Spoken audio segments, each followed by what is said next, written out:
ওই যে English, physics, chemistry এই সমস্ত টিচার যখন আমরা রাখতেছি, তাদেরকে আমরা কিভাবে সম্মান করতেছি? স্যার আপনার প্রতিদিন আসা লাগবে না, সপ্তাহে আপনি 3 দিন আসবেন। কয়দিন? 3 দিন আসবেন। ওই স্যার যখন আসতেছে তখন কি সুন্দর দামি দামি নাস্তা আপনি দিচ্ছেন, দামি দামি কেক দিচ্ছেন, ফল ফলাদি দিচ্ছেন, চা না আপনি কফি খাওয়াচ্ছেন। কিন্তু একজন ধর্মীয় টিচার যখন আসতেছে, হুজুর আপনি সপ্তাহে 3 দিন না, আপনি পারলে প্রতিদিন আসবেন, আর 5 দিনের কম তো এটা হতেই পারে না। আবার যখন আপনি নাস্তা দিচ্ছেন, বাজারের মধ্যে যেই বিস্কিটটা সবচাইতে শক্ত, লোহার মতো কাঠের মতো শক্ত, এটা আপনি দিচ্ছেন। এটাকে আমি বানিয়ে বলতেছি নাকি বাস্তবের সাথে মিল আছে? কথা বলেন। আবার মূল্যায়ন করতেছি কিভাবে? মাস শেষে ওই যে ফিজিক্স, কেমিস্ট্রি, বায়োলজির টিচার, তাদেরকে আমরা সপ্তাহে 3 দিন, মাস হচ্ছে 12 দিনে মাস, তাকে আমরা বেতন দিচ্ছি 10,000, 15,000, 20,000 টাকা।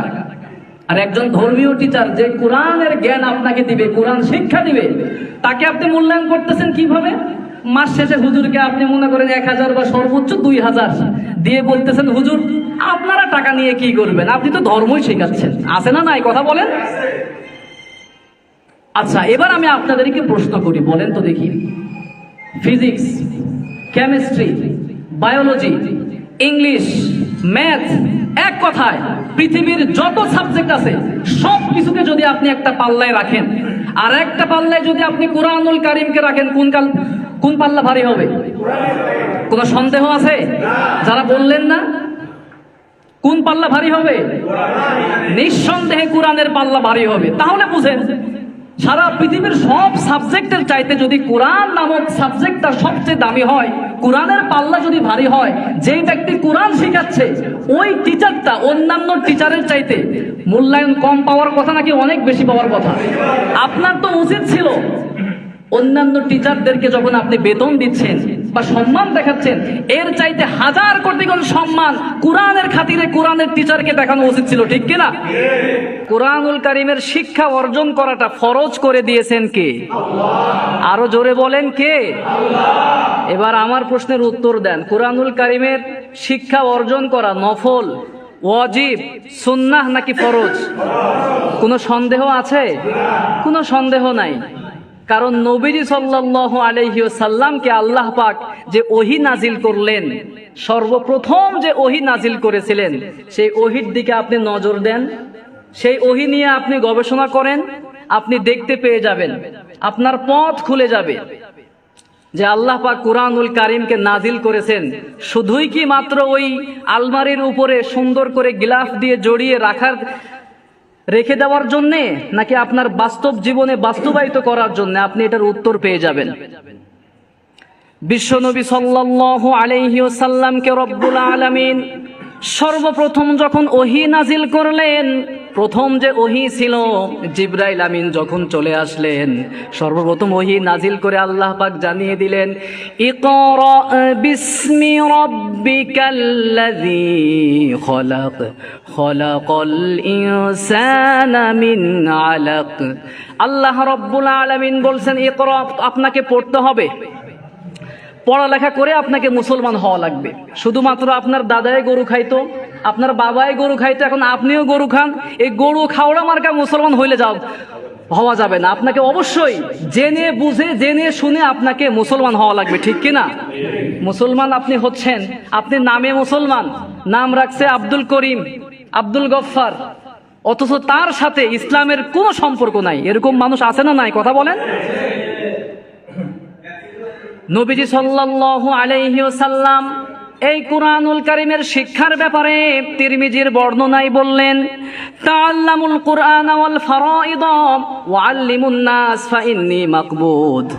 আল্লাহ রব্বুল আলামিনের প্রিয় হাবিব বললেন, ও দুনিয়ার মানুষেরা শোনো শোনো, তোমরা অবশ্যই কুরআনুল কারীমের তেলাওয়াত করবে, কুরআনুল কারীমের শিক্ষা অর্জন করবে, তোমরা কুরআনুল কারীমের জ্ঞান অর্জন করবে, ফারাইজের জ্ঞান অর্জন করতে হবে।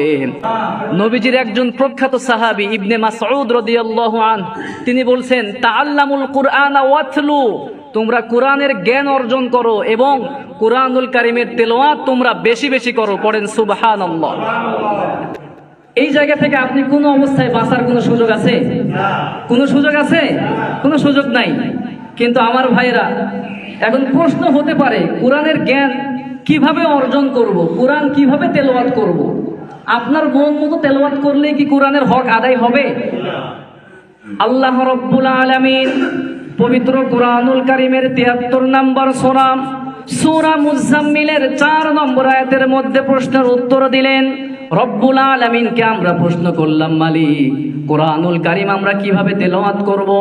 রব্বুল আলামিন বলছেন, ওয়ারাত্তিলিল কুরআন তারতিলা। লেখা আছে কোরআনের মধ্যে আলহামদুলিল্লাহি রাব্বিল আলামিন, আর আপনি পড়তেছেন আলহামদুলিল্লাহ, মানে আপনার যেভাবে মন চাইতেছে, আপনি যেখানে সেখানে টান দিয়ে আপনি আপনার মতো করে তেলাওয়াত করতেছেন।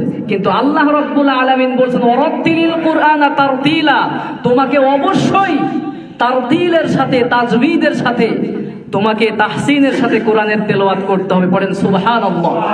যেন তেন ভাবে কোরআনুল কারীমের তেলাওয়াত করলে কোরআনের হক আদায় হবে দূরের কথা, আপনি কবিরা গুনাহ করে ফেলতে পারেন। কারণ অর্থের যখন বিকৃতি হয়ে যাবে, তখন কি আপনি সওয়াব পাওয়ার কথা? তো আল্লাহ রাব্বুল আলামিন এই জন্যই বললেন, কোরআনুল কারীম তাহসিনের সাথে, তারতিলের সাথে আপনাকে তেলাওয়াত করতে হবে। যেন তেন ভাবে আপনি কোরআনুল কারীম তেলাওয়াত করলে হক আদায় হবে না। আচ্ছা বলেন, বাংলাদেশের মধ্যে আমরা যারা বসবাস করছি, কোরআনুল কারীমের তেলাওয়াত, কোরআনের জ্ঞান অর্জন করা, এটা কি কম্পালসারি নাকি অপশনাল হয়ে গেছে?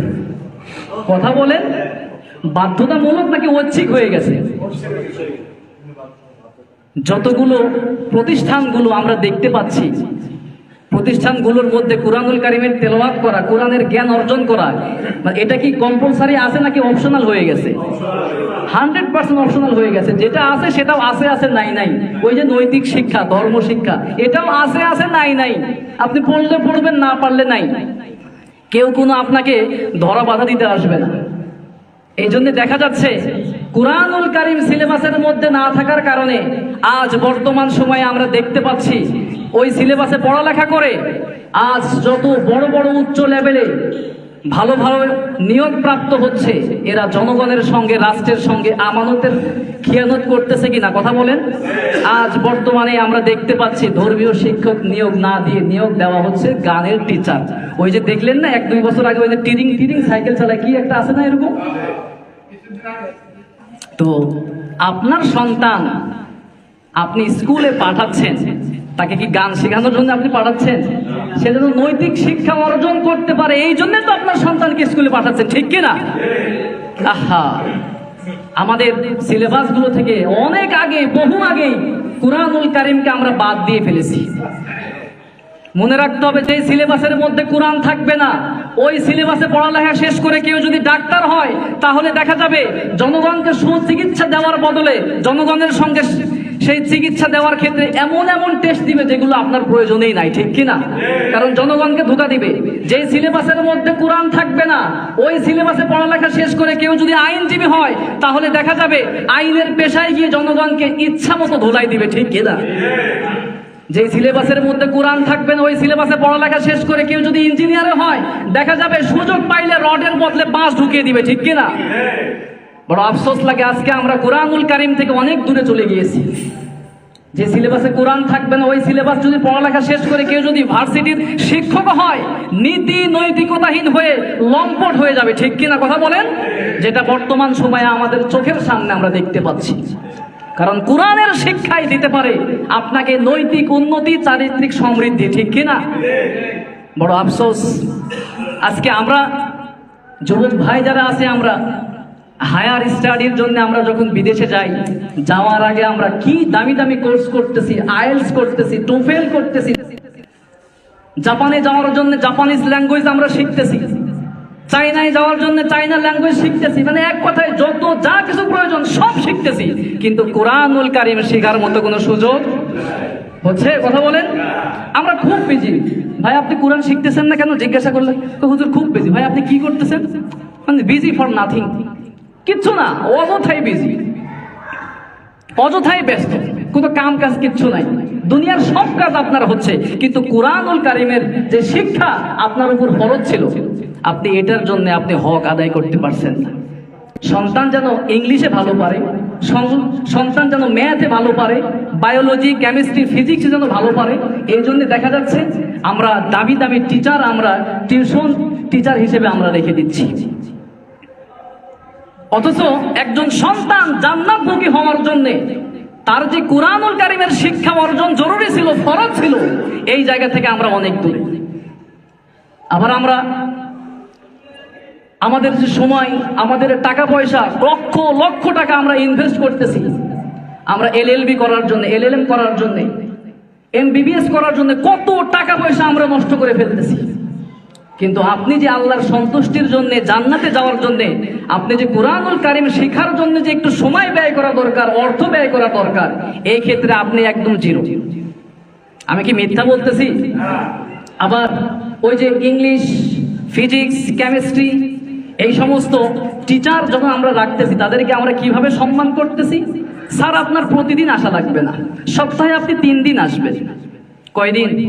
3 দিন আসবেন। ওই স্যার যখন আসতেছে তখন কি সুন্দর দামি দামি নাস্তা আপনি দিচ্ছেন, দামি দামি কেক দিচ্ছেন, ফল ফলাদি দিচ্ছেন, চা না আপনি কফি খাওয়াচ্ছেন। কিন্তু একজন ধর্মীয় টিচার যখন আসতেছে, হুজুর আপনি সপ্তাহে 3 দিন না, আপনি পারলে প্রতিদিন আসবেন, আর 5 দিনের কম তো এটা হতেই পারে না। আবার যখন আপনি নাস্তা দিচ্ছেন, বাজারের মধ্যে যেই বিস্কিটটা সবচাইতে শক্ত, লোহার মতো, কাঠের মতো শক্ত, এটা আপনি দিচ্ছেন। এটাকে আমি বানিয়ে বলতেছি নাকি বাস্তবের সাথে মিল আছে? কথা বলেন। আবার মূল্যায়ন করতেছি কিভাবে? মাস শেষে ওই যে ফিজিক্স, কেমিস্ট্রি, বায়োলজির টিচার, তাদেরকে আমরা সপ্তাহে 3 দিন, মাস হচ্ছে 12 দিনে মাস, তাকে আমরা বেতন দিচ্ছি 10,000, 15,000, 20,000 টাকা। আর একজন ধর্মীয় টিচার যে কোরআনের জ্ঞান আপনাকে দিবে, কোরআন শিক্ষা দিবে, তাকে আপনি মূল্যায়ন করতেছেন কিভাবে? মাস শেষে হুজুরকে আপনি মনে করেন 1,000 বা সর্বোচ্চ 2,000 দিয়ে বলতেছেন, হুজুর আপনারা টাকা নিয়ে কি করবেন, আপনি তো ধর্মই শেখাচ্ছেন। আছে না নাই? কথা বলেন। আচ্ছা, এবার আমি আপনাদেরকে প্রশ্ন করি, বলেন তো দেখি, physics, chemistry, biology, English, math, এক কথায় পৃথিবীর যত সাবজেক্ট আছে সব কিছুকে যদি আপনি একটা পাল্লায় রাখেন, আর একটা পাল্লায় যদি আপনি কুরআনুল কারীমকে রাখেন, কোন পাল্লা ভারী হবে? কোনো সন্দেহ আছে? যারা বললেন না, কোন পাল্লা ভারী হবে? নিঃসন্দেহে কোরআনের পাল্লা ভারী হবে। তাহলে বুঝেন, সারা পৃথিবীর সব সাবজেক্টের চাইতে যদি কোরআন নামক সাবজেক্টটা সবচেয়ে দামি হয়, কোরআনের পাল্লা যদি ভারী হয়, যেই ব্যক্তি কোরআন শিখাচ্ছে ওই টিচারটা অন্যান্য টিচারের চাইতে মূল্যায়ন কম পাওয়ার কথা নাকি অনেক বেশি পাওয়ার কথা? আপনার তো উচিত ছিল অন্যান্য টিচারদেরকে যখন আপনি বেতন দিচ্ছেন বা সম্মান দেখাচ্ছেন, এর চাইতে 1000 কোটি গুণ সম্মান কোরআনের খাতিরে কোরআনের টিচারকে দেখানো উচিত ছিল, ঠিক কিনা? সেটা তো আপনি দেখাবেনই না, বরং আপনি মাস শেষে বলবেন, হুজুর আপনি আবার টাকা নিয়ে কি করবেন, ধর্মই তো শেখাচ্ছেন। প্রিয় ভাইয়েরা, আমার বলার উদ্দেশ্য হচ্ছে এই জায়গা থেকে আপনাকে বের হয়ে আসা লাগবে। এইরকম মন মানসিকতা থেকে আপনাকে বের হয়ে আসা লাগবে ভাই। মনে রাখবেন, কোরআনুল কারীমকে যদি আপনি সম্মান দেখান, স্বয়ং আল্লাহ নিজে আপনাকে সম্মানিত করবে। সুবহানাল্লাহ। এই জন্য আমরা 1 নাম্বার যে পয়েন্ট, কোরআন আমরা কেন শিখবো, why should we learn the holy Quran, কি কারণে আমাদের শেখা উচিত কোরআন? তার প্রধান কারণ হচ্ছে কোরআনকে ফরজ করেছেন কে? আল্লাহ। 2 নাম্বার পয়েন্ট, খুব মনোযোগ দেন। আমরা কুরআনুল কারীমের শিক্ষাটা এই জন্যই অর্জন করব, তার 2 নাম্বার কারণ হচ্ছে নামাজ শুদ্ধ হওয়ার জন্য কুরআনুল কারীমের তেলাওয়াত শুদ্ধ হওয়ার কোনো বিকল্প আছে? যখন নামাজে দাঁড়াই বুখারী শরীফ থেকে তেলাওয়াত করি, কথা বলে না। অনেকে বলতেছে আমি তো জানি না হুজুর কি পড়ে না পড়ে, বুখারী থেকে পড়তেছে না কোরআন শরীফ পড়তেছে, আল্লাহই ভালো জানে। আমরা কি বুখারী থেকে পড়ি, মুসলিম শরীফ থেকে পড়ি, তিরমিজি, আবু দাউদ, নাসাই? তাহলে একটি মাত্র কিতাব থেকে আমরা নামাজের মধ্যে তেলাওয়াত করি, সেই কিতাবের নাম কি?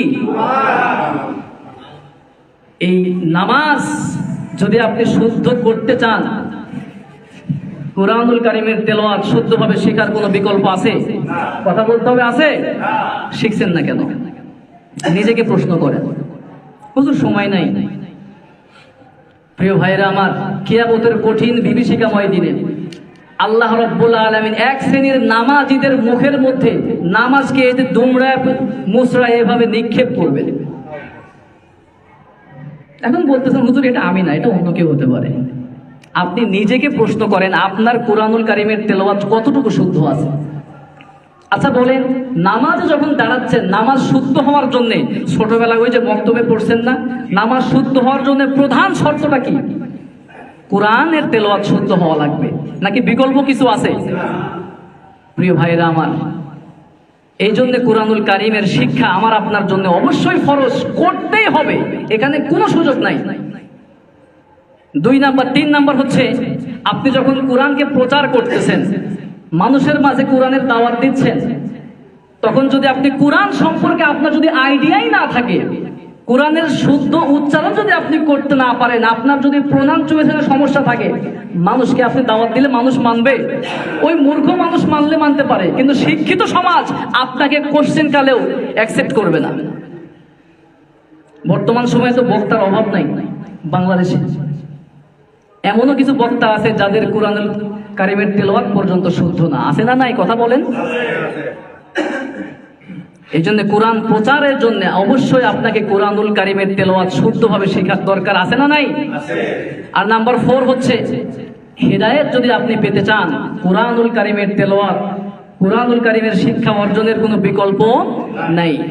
আল্লাহ রাব্বুল আলামিন পবিত্র কুরআনুল কারীমের 2 নাম্বার সূরা বাকারা এর মধ্যে সুন্দর করে বললেন, যালিকাল কিতাবু লা রাইবা ফীহি হুদাল লিল মুত্তাকিন। আল্লাহ রাব্বুল আলামিন বলছেন যে এমন একটি কিতাব বান্দা তোমাদের জন্য, বিশ্ববাসীর জন্য নাজিল করলাম, যেই কিতাবের মধ্যে কোনো ডাউট নাই, কোনো সন্দেহ নাই। আছে কি কোনো সন্দেহ? This is the book, the most authentic book in this world, whereof there is no doubt about it, and it's a guidance for those who are muttaqin. আল্লাহু আকবার। আল্লাহ শুরুতে চ্যালেঞ্জ ছুড়ে দিলেন যে বান্দা তুমি পারলে প্রকাশ করে দেখাও, একটা ভুল ধরে দেখাও। যারা এই কুরআনুল কারীমের ভুল ধরতে এসেছে তারা এই কুরআনুল কারীমের আলোয় আলোকিত হয়ে গেছে। সুবহানাল্লাহ। প্রিয় ভাইয়েরা আমার, এই জন্য কুরআনুল কারীমের যদি হিদায়াত পেতে চান, কোরআনের শিক্ষা আপনাকে অর্জন করতেই হবে। এখানে কোনো সুযোগ নাই যে আর একদিন পড়লে হবে, কোনো সুযোগ আছে এরকম? ভাই কথা বলেন। আল্লাহ রাব্বুল আলামিনের প্রিয় হাবিবকে আল্লাহ পাক জানিয়ে দিচ্ছেন যে হাযা বায়ানুল লিন্নাস, এই কিতাব হচ্ছে মানুষদের জন্য বয়ানের কিতাব, আলোচনার কিতাব, ও হুদা এবং হিদায়াতের কিতাব। সুবহানাল্লাহ। আর আরেকটি পয়েন্ট নাম্বার 5 নাম্বার হচ্ছে যতগুলো জীবনের সমস্যা আছে, সকল সমস্যার সমাধান পেতে আসতে হবে কোরআনের কাছে, ঠিক কিনা?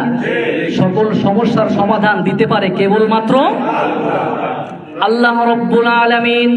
16 নম্বর সূরায় বললেন, وَنَزَّلْنَا عَلَيْكَ الْكِتَابَ تِبْيَانًا لِكُلِّ شَيْءٍ وَهُدًى وَرَحْمَةً وَبُشْرَى لِلْمُسْلِمِينَ।